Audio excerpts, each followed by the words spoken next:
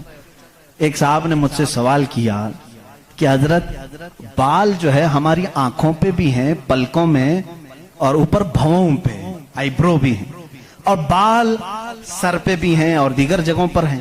سر کے بال اور دیگر جگہوں کے بال بڑھتے ہیں، یہ بال بڑھتے کیوں نہیں؟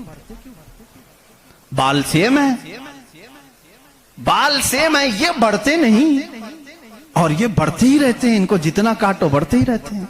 ایسا کیا ہے؟ اللہ اکبر۔ اس دن مجھے حیرت ہوئی، میں نے کبھی اس چیز پر توجہ نہیں کی، کبھی نہیں سوچا۔ ہو سکتا ہے آپ کا ذہن نہ گیا ہو۔ پڑھنے پر ایک محقق نے یہ بھی لکھا ہے، دیکھنے میں یہ سارے بال ایک طرح سے ہیں، ان بالوں میں ساری چیزیں ایک ہی طرح کی ہیں، دیکھنے میں یہ کالے ہیں تو وہ بھی کالے ہیں، قوت بھی ان کی سیم ہے، لیکن اللہ رب العزت نے ان بالوں میں بڑھنے کا خون رکھا ہے، ان بالوں میں بڑھنے والا خون آتا تک نہیں ہے، آتا تک نہیں۔ عزیزان گرامی، اس کی یہ نشانیاں ہیں بہت ساری، اس کی تحقیقات پھر کسی موقع پر میں عرض کروں۔ اور پیٹ کے اندر موجود چیزیں جو اپنا نظام خود بخود چلا رہی ہیں، نہیں چلا سکو گے، نہیں چلا سکو گے۔ دل جتنی مرتبہ یہ دھڑکتا ہے، اس کے اندر جو پریشر ہے، کہا گیا ہے یہ جو خون کو دبا کر کے جسم میں پھیلاتا ہے، اس کے متعلق سائنس یہ کہتا ہے اتنا پریشر ہے کہ دنیا میں کسی فوارے پہ، کسی فاؤنٹین میں اتنا پریشر نہیں ہوگا جتنا دل میں پریشر ہے، اور یہ اتنی تیزی سے ایک بار پمپ کرتا ہے کہ خون پورے جسم میں ناخن تک آ جاتا ہے۔ ایک بار کے پمپ پر ایک بار اس طرح دل نے دبایا خون کو بار، تو خون ناخن تک پہنچتا ہے، اتنا پریشر اس کے اندر ہے۔ امریکہ کی ایک لیبارٹری میں ایک پاکستانی عالم دین گئے تھے، کارڈیالوجی تھے وہ ڈاکٹر، وہ ایک عالم کو لے کر کے گئے، اور کارڈیالوجی نہیں، ریڈیالوجی بھی غالباً کچھ ہے، جس میں آوازیں سننے کا آلہ ہوتا ہے، ایک مشین ہوتی ہے جسم کے اندر حرکت کرنے والی ہر آواز کو اس میں سنا جا سکتا ہے۔ پلک آپ جھپکتے ہیں، آپ سانس لیتے ہیں تو اس کی آواز کیسی ہوتی ہے۔ تو انہوں نے کہا آج چلیے لیبارٹری میں آپ کو بتاتا ہوں کہ دل کی آواز، ہم تو یہاں ہاتھ رکھتے ہیں تو دھک دھک دھک کی آواز آتی۔ تو انہوں نے کہا ہم آپ کو اس سے سناتے ہیں، ایئر فون لگائے گئے، بڑی بڑی مشینیں تھی، ہلکی سی بھی وہاں پر ہوا بھی آتی تو اس کی زور آواز آتی ہے۔ وہ ایک لیب ہے، یہ عالم دین کہتے ہیں میں نے سنا دل کی آواز، میں نے پوچھا اس ڈاکٹر سے کہ آپ کے ہاں ہر آواز کا نام لکھا گیا ہے. دل جو آواز کرتا ہے اس کا کیا نام ہے آپ کے یہاں؟ کہتے ہیں دل جو ہے لپ لپ لپ لپ یہ آواز کرتا ہے. سائنس میں یہ لکھا گیا ہے. وہ مسکرا ہے, کہا تھوڑی سی خطا ہو گئی, بلکہ دل کہتا ہے رب رب رب رب. ہر انسان کا دل جو دھڑکنے کی آواز آتی ہے مشینوں سے انہوں نے خود سنا. ہاں ہو سکتا ہے کچھ توتلے لوگ ہوتے ہیں را کو لا کہہ جاتے ہیں, ہو سکتا ہے تمہیں لپ لپ لپ سنائی دیا ہو, مگر میرا ایمان یہ کہتا ہے ہر دل رب رب رب ہی کہتا ہے. جو اس کو دھڑکن دیا ہے اگر وہ دل اسے یاد نہ کرے. عزیزان گرامی, کائنات کی بہت ساری چیزیں اس کی نشانیاں ہیں. سمندروں میں اس کی نشانیاں ہیں. آپ کو معلوم ہے سمندروں کا علم, علم البحر جن کو معلوم ہے, جو غوطے لگاتے ہیں وہ کہتے ہیں زمین پر جتنی مخلوقات ہے اس کے 10 گنا زیادہ مخلوقات سمندروں میں موجود ہیں. سمندروں میں یہاں جتنے کیڑے دیکھ رہے ہو, کتنے مکوڑے دیکھ رہے ہو, یہاں جتنے قسم کی مخلوقات آپ دیکھ رہے ہیں اس کے 10 گنا زیادہ مخلوقات سمندروں کے اندر ہے. کون ہے جو ان کے رزق کا انتظام کرتا ہے؟ کون ہے ان کی پرورش پر؟ سمندروں کا علم الگ ہے. کہتے ہیں ہم اندر جاتے ہیں تو اس کے اندر اتنی چیزیں کہ ہر بار نئی چیزیں دکھتی ہیں. اور انہوں نے کہا کہ کئی لاکھ قسم کی مچھلیاں گن لی گئیں, لیکن ہر بار غوطہ لگاتے ہیں تو پھر نئے رنگ کی مچھلی نظر آتی ہے. ان کو رنگ دیتا کون ہے اس کے اندر؟ عزیزان گرامی, سمندروں کے علم میں لوگوں نے کہا اس کی گہرائیوں میں کیا کیا موجود ہے. کچھ باتیں تو عقل تسلیم کرتی ہیں, جیسے آپ کو میں نے کہا سمندر میں مچھلیاں ہیں, اندر پیڑ پودے بھی ہیں, آپ سب تسلیم کریں گے ہوتے ہوں گے. مخلوقات ہیں, ہاں ہوتے ہوں گے, سب ہوتے ہوں گے. لیکن ایک قرآن کے فرامین تفاسیر میں یہ کہا گیا ہے سمندر کے اندر آگ بھی ہے. اب کہاں سے تسلیم کرو گے؟ سمندر کے اندر آگ ہے, کیسے تسلیم کرو گے؟ ظاہر سی بات ہے تم انکار کرو گے. پانی اور آگ ہو ہی نہیں سکتا, اور وہ بھی پانی ہلکا پھلکا پانی نہیں, سمندر کا جوشیلا پانی. اور یہاں پر اسلام میں یہ باتیں کہی گئی ہیں کہ سمندر کے اندر آگ ہے. لیکن یہ دنیا کو اس وقت نظر آ گیا جب سونامی آئی تھی. انڈونیشیا میں جو ساحل پر سونامی کی لہریں جنہوں نے دیکھی, جس کی رفتار 2000 کلومیٹر پر آر تھی, 2000 کلومیٹر پر آر کی رفتار سے وہ پانی چل رہا تھا, اور اس کی ہائٹ جو موجوں کی وہ 200 فٹ اونچی تھی. 200 فٹ اونچی لہریں 1000 کلومیٹر پر آر کی رفتار سے جب جا رہی تھی تو مشاہدہ کرنے والوں نے یہ کہا جب وہ لہریں چلتی تھی تو پیچھے آگ کے شعلے نکلتے تھے. سمندر میں آگ کے شعلے نکلتے تھے. آج سائنس اس بات کو تسلیم کر چکا ہے سمندر میں کئی ایسے پہاڑ ہیں جو آتش فشاں ہیں, جن کو وولکینو کہا جاتا ہے. آگ اگلنے والے پہاڑ ہیں, آگ اگلنے والے پہاڑ ہیں. وہ کئی مہینوں میں اور سالوں میں اپنے اندر موجود آگ کو باہر اگلتے ہیں تو سمندر میں طغیانی آ جاتی ہے, سمندر کے اندر موجوں کی بھنور آ جاتی ہے. یہ تمام چیزیں آج سائنس کہہ رہا ہے, میرا مولا قرآن میں اس چیز کو بیان فرما رہا ہے. جبکہ پھر میں آپ کو بتا رہا ہوں قرآن اس ماحول میں اترا جب سائنس نہیں تھا, اور اس رسول پر اترا جو سمندروں کا سفر نہیں کیا تھا. اللہ تبارک و تعالیٰ نے پہاڑوں کے علم کے متعلق قرآن میں بیان فرمایا, ستاروں کے علم کے متعلق, سمندروں کے علم کے متعلق, زمین کا یہ جیو فزک ہو, آسٹرونومی ہو, ستاروں کا آسٹرولوجی ہو, علم الفلکیات ہو, اس کے بعد نباتات, یہ پیڑ پودوں کے علم کے لیے بھی قرآن موجود ہے. اللہ رب العزت ان کے متعلق بھی فرما رہا ہے, ان کے جوڑ بنائے گئے. آج دنیا یہ کہہ رہی ہے کہ ایک پیڑ کو دوسرے پیڑ سے لگاتے ہیں تو پھل اچھے آتے ہیں, پھل اچھے آتے ہیں. یہ حدیث پاک میں ملتا ہے. مدینہ طیبہ میں کلمی کرتے تھے صحابہ اس وقت کھجوروں کی. عزیزان گرامی, پیڑ پودوں کی جب تحقیقات ہوتی ہیں تو اب اس پر بھی سائنس حیران ہے کہ ہم نے پھولوں کو دیکھا, یہ پھول جب کھلتے ہیں تو اس میں اچانک آ کر کے پینٹ کون کر جاتا ہے, یہ رنگ کون ڈالتا ہے. ہم نے درختوں کو ہرا ہی دیکھا ہے, ہرے ہی ہوتے ہیں, لیکن جب پھول نکلتے ہیں تو یہ رنگ آتا کہاں سے ہے؟ اس کی تحقیق کرتے کرتے ڈالیوں کو لوگوں نے چیر دیا، پتوں کو پھاڑ دیا، لیکن پھول کا رنگ پورے درخت میں کہیں نہیں پایا، کہیں نہیں پایا۔ ان پودوں کو اور ان پھولوں کو کون رنگ دیتا ہے؟ بلکہ حد تو یہ ہے میرے عزیزو، اس کی سب سے بڑی چیز یہ نشانیوں میں سے یہ بھی ہے کہ پیڑ پودوں کو تم لہلہاتے ہوئے آج دیکھتے ہو، ان کی پیدائش پر کیا تم نے غور و فکر نہیں کیا؟ یہ کیسے پیدا ہوتے ہیں، کیسے نکلتے ہیں؟ اللہ اکبر!